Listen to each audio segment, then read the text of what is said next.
The issue of race and race relations has continued to be a major topic of conversation across America.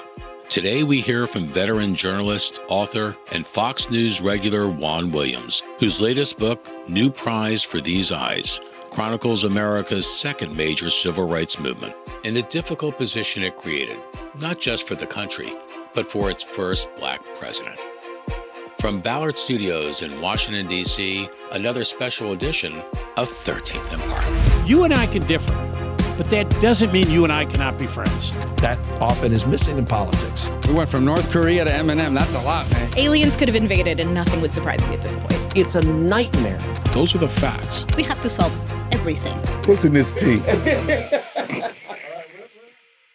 Well, Juan, it's great to have you in studio. I mean, usually I'm visiting your studio in New York, Fox, but we're going to talk about your new book, New Prize for These Eyes, which is your latest contribution to America's understanding about our racial history and the need for racial justice. It's fascinating reading. This is something that builds on your prior work, Eyes on the Prize, which was a landmark piece of journalism on the first civil rights movement. I remember your book on Justice Thurgood Marshall. I actually read that book. That's very Haverfordian. Just for disclosure, for me to read a big book is a statement. That friendship, look, but it's a favorite book of mine, and the first African-American justice on the Supreme Court. Right. And of course, even before he got on the Supreme Court, an American legend because of Brown v. Board of Education. Yeah.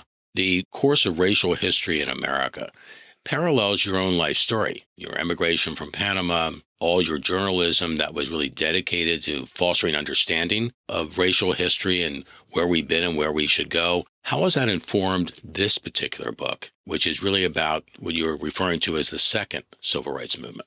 Well, Adam, first, it's great to be with you. And I must say, speaking to an underclassman, because I was the senior, he was the junior. Right. He's the younger man here today. So I'm 70 years old, and you're right. I really appreciate the way you frame that, Adam, because it feels to me like a life journey. So I wrote the original Eyes on the Prize, a companion volume to the PBS special. It was such a big hit. It's almost 40 years ago. Wow. 40 years ago. And what strikes me is, at that moment, I was trying to give people a sense of what I saw as a young Black man in America, which was, wow, look at the progress. Look at what has happened here. This is an amazing story. This is like a drama that you're watching. And of course, people have watched things like Roots. Remember Roots? Right. Oh, absolutely. So there are things that dramatize even the most difficult issues like slavery and segregation and race. But I thought in the mid-20th century, the Dr. King story, the Great March on Washington, the passage of the Civil Rights Act in 64, the Voting Rights Act in 65, the kind of legislative machinery struggling. And then you have people going down south, the freedom rides, the protests. It's just an amazing, landscape of history. So now we come forward in time, and here I am as an older man, and I am thinking, wait a minute, there's something going on. It's very different.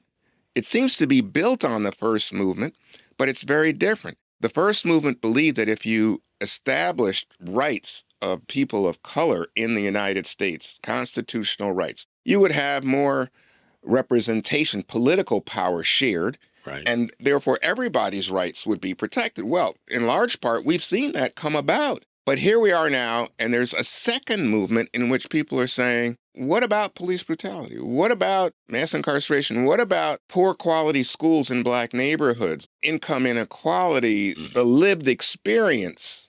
People are talking about this and you say, something's going on, especially with regard to the police. And then you hear about something like Trayvon Martin in Florida. The police don't initially arrest the man who shoots him, and then the jury clears him. And this goes viral. It starts on the internet. So first of all, what you see here is there was no internet in that first movement. Now you've got an internet that's people in California talking about an event in Florida, and they're sparking a national, global movement. Thousands of marches, especially moving forward again after George Floyd is killed in Minneapolis. Right. What you see is a global movement. Berlin to Sao Paulo to Paris, people are marching under this banner of Black Lives Matter. And it's 24/7 because of that internet function with tweets and memes and messages going viral.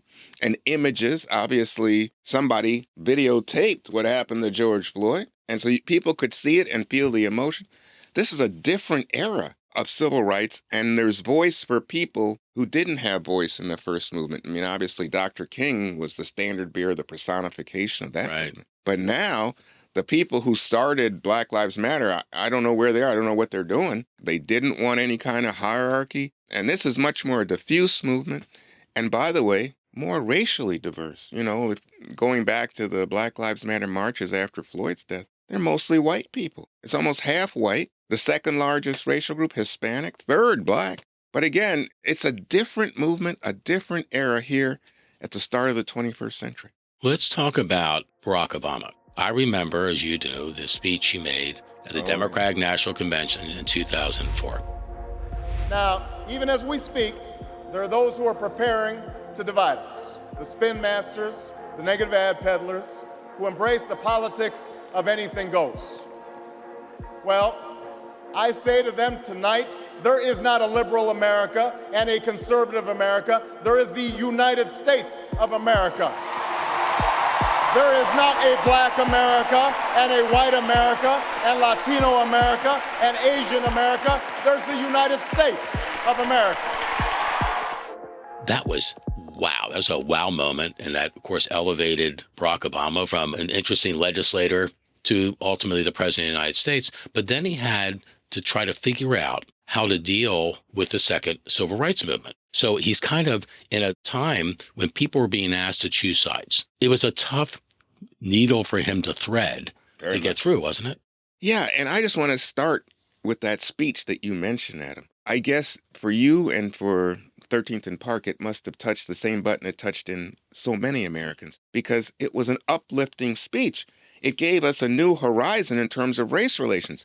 This guy was not Jesse Jackson. Right. This guy was not complaining about, oh, Black people are discriminated against. I remember slavery. This guy was saying, thank God for America. My story wouldn't have been possible in any other country. Here's a young Black man standing on stage and making his political appeal in terms of an uplifting, positive vision of America and race relations. And it opens discussions of a post-racial America. I remember Ebony Magazine wrote on the cover, "In my lifetime." And that's the way it felt for me as a Black person. It was like, in my life, there's a Black president? Right. That's unbelievable. But what you see from the activists, especially after something like Trayvon Martin and the emergence of Black Lives Matter, is they're saying, well, why aren't you more involved, and why aren't you speaking out for the interest of Black people? Curiously, Adam, when he says, if I'd had a son, he would look like Trayvon Martin. I remember that, yeah. There was a backlash. There was like, wait a minute, now I see you are playing the Black president, from a lot of people who said, hey, we think you are beyond that. You're transcending race, now you're back into race. Right. And this is your point. He's trying to thread the needle, right?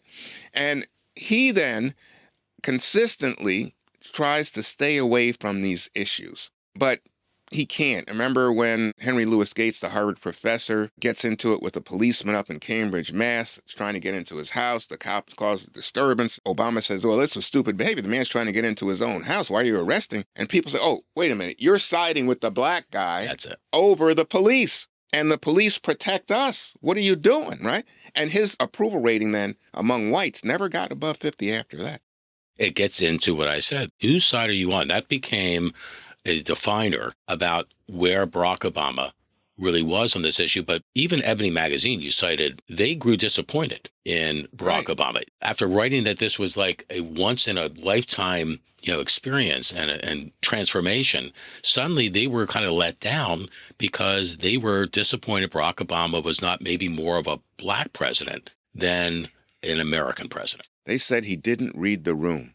He didn't understand the need for Black people to see in their political power, the expression of political power as a Black man in the White House finally, that somebody would speak up for them. Yeah. And Ebony, which I think is very much middle-class, traditional Black America, they're not radical in any sense, expressed a discontent with Obama that I think cut deep in terms of Black America. So you had this president who says he is beyond race. He never said that he was a post-racial president. He always kind of stayed away from that. But he says president of all the people. In New Prize for These Eyes, I say he's possibly the most misunderstood president because people are looking at him from all different angles and seeing different things and having different expectations. He is having to dance and figure out how he stands. And here comes a resistance. It looks like a policy issue. Say, why are you bailing out the big banks? Mm-hmm. Why are you talking about Obamacare, the Affordable Care Act, that a lot of people say you're disrupting my health care? Why?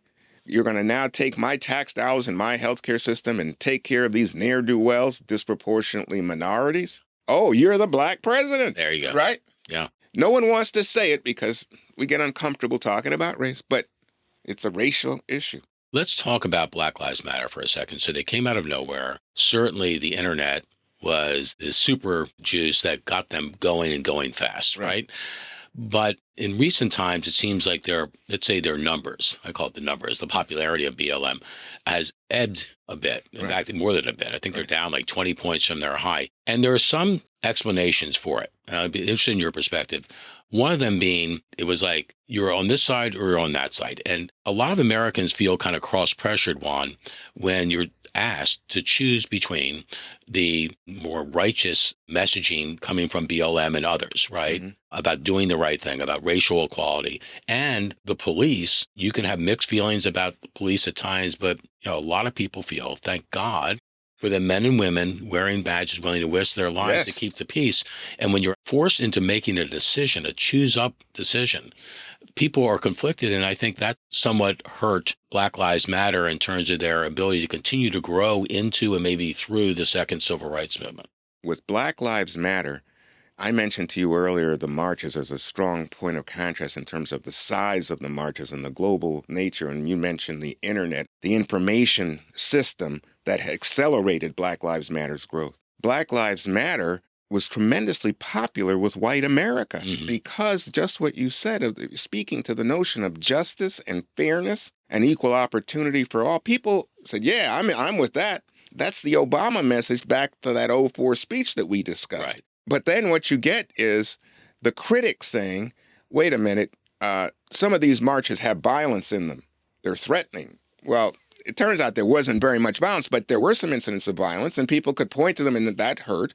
Secondly, because of the lack of concrete structure in terms of hierarchical leadership, you saw diffuse leadership, and there were lots of incidents of lack of transparency, lack of accountability, even apparent corruption with the use of money. They raised money like out of this world, like $90 million. I mean, people, where's this money going? What's it? Well, there's no one knows. No one knows, and no one knows. No one can say, yeah, we're using it for this purpose. First movement, the Dr. Kings of the world, right? The Roy Wilkins, they had agendas. You knew where they were. You could find them. They made statements. These folks don't make, it's like, where are you? What are you doing?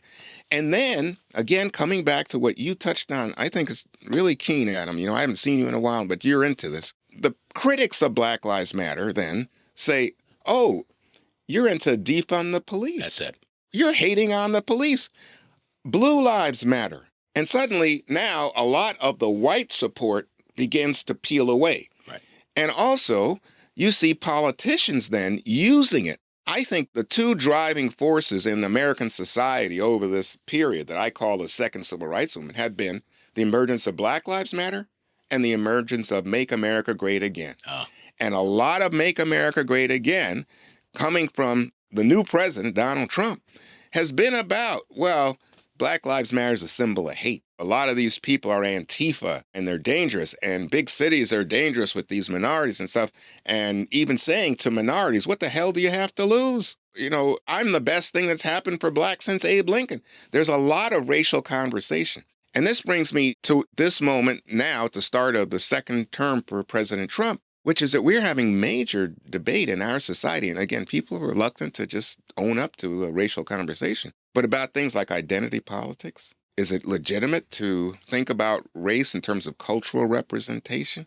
Is it legitimate to think about race in terms of curriculum for our school kids? Why are you telling school kids about slavery and lynching? Or is it legitimate to think about admissions to Haverford or any other school in terms of race? Is it legitimate to say, oh, look at the income inequality in the country, mass incarceration in the country. And is it legitimate to talk about, race as it is a political factor? You look at the disproportionate share of whites in the Republican Party, the disproportionate share of minorities on the Democratic Party. All of this is, to my mind, evidence of a second movement. And in this book, New Prize for These Eyes, I'm trying to get people to say, you know what, I understand I'm in this moment in history, and I can have a lot to say.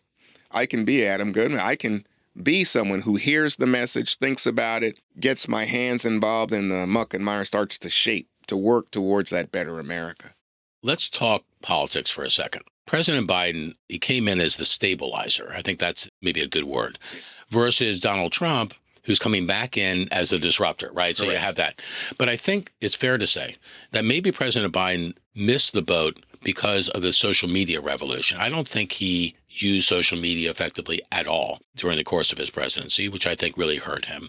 And then you advance beyond that to Kamala Harris as she's running in a short porch. She had a lot of things against her, having to go from nowhere to, oh my God, I'm the nominee of the Democratic Party and I've got 73 days to go, right? Yeah. Did she properly embrace her race and her gender in that campaign in a way that gave her a chance against Donald Trump, who was moving into an environment where more and more Americans said, we don't like what's going on, we don't like the system, and that's where Donald Trump's message seemed to be a direct fit? Well, I think, again, Adam Goodman hits the target, the bullseye, because he is the disruptor. And the idea is for people who say the system sucks, I don't like the establishment, I don't like the elites, I feel like, people have ignored my concerns. I live in a town where I see Main Street is being hollowed out. Factories are closed, jobs going overseas. There's more income inequality, and it impacts people who are, just trying to take care of the kids in the family, right? They say, well, why would you trust that guy? Because not only is Trump a disruptor of the system, but we know that there has been chaos attached at times. But then people are saying, well, what's the option here? And by the way, lots of Black and Latino people are saying the same thing. And then it's now, again, a different conversation. Different conversation. Younger Blacks, younger Latinos, especially the men saying, yeah, I don't like the way things are going. I don't feel like the Democratic establishment is improving my life and my schools and my neighborhood. So, yeah, I'm going to try something different, even if it is President Trump. And Kamala Harris comes on the scene, and here she picks up on something that we were talking about earlier with Barack Obama, which is, I'm trying to be the president of all the people. She never talks about being a glass ceiling breaker as a woman. She doesn't talk about being Black. Her argument is, I'm picking up on Biden, the stabilizer. I'm the stabilizer, right. Versus the chaos of Trump. And people are saying, well, I'm just not happy with the way things are going, so I'm not sure that I prefer stability to chaos and someone who's going to deconstruct the system. And I think that's why you have a second term for President Trump. You've been with Fox News for so many years. Yeah. As I call you the lone wolf, right? The lone voice at times. It's usually 4-on-1, 10-on-1, 100-on-1, right? But yet a lot of Republicans, frankly, really like you, Juan. You present a different point of view, but you present it with class and character and wisdom and with a sense of trying to get to a greater good. Yeah. How important is it to have that kind of balance in discussion in America at a time when we seem to still be so divided?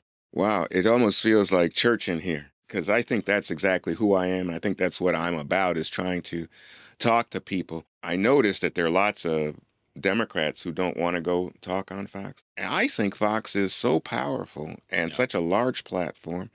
And I think it's a privilege to have the opportunity to speak to people. People do feel, as you described it, I want to go in my corner, my group, affirm pre-existing opinions in that. But there are a lot of smart people who want to know what the other guy's up to.